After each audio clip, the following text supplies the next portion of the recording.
We have done some stuff with Bloom's taxonomy, and somebody went back. I don't know if you're familiar with the educational theory that went back to Bloom, and I think he was at Indiana University, but there were skills going from remembering things all the way up to evaluating, synthesizing. I mentioned the Sloan Consortium, and it's certainly something. I serve on their board of directors. The Alfred P. Sloan Foundation had put almost $100 million into online programs on campuses through the Sloan Consortium, building this consortium of institutions, funding research workshops early on, funding a conference before there was a core group of people involved in this. And I think the Sloan Consortium is still a premier place to go for workshops, for conferences, for publications, peer-reviewed journal archival publications, and lots of good information on the Sloan C website, and lots of things you can look at in terms of the workshops that are going on. And in fact, right now, there, blog postings, all kinds of things going on. Spend a lot of time looking at this site. Here's our conference coming up in June in San Francisco on emerging technology. Anyway, you looked at rubrics, I think last week, Kai? Yes, I did. You did, okay. The Quality Matters rubric, again, very much at the course level. We're going to review a course and assign points and become skilled in looking at that. There are many other rubrics out there.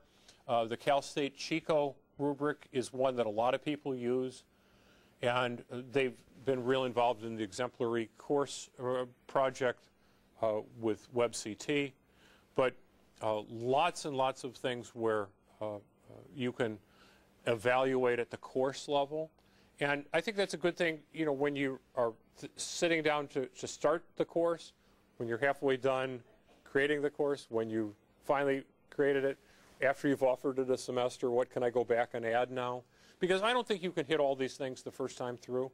I think the first time through you're going to have just the basics and try and get there. I would say, and this is a plug for my colleague Ray Schroeder, Ray publishes these 4 blogs daily, 3 postings to each blog, and he's really the editor. He goes out and finds interesting papers about online learning and posts links to them in his blog. His blog is not his own writing. It's his editorial filtering and finding things. And so his online learning update blog, which, by the way, I have syndicated up here, so I actually have the online learning. Here are today's postings, and, FSU, here's a paper that he has about, Florida State University cut their on-campus MBA. They're only offering it from online. Wow, okay. So a lot of stuff that Ray has about there. And in fact, if you Google the term online learning, Ray is usually 2 or 3 in Google on online learning, because that many people follow his blog. And if you actually go down here and look at the site meter for this and look where people are going to his blog from, 200 people a day, and these are, other people are getting it by email, other people are getting it aggregated and syndicated on a website. He's had, look how many people have come in here. Let's see where people are coming in from the world.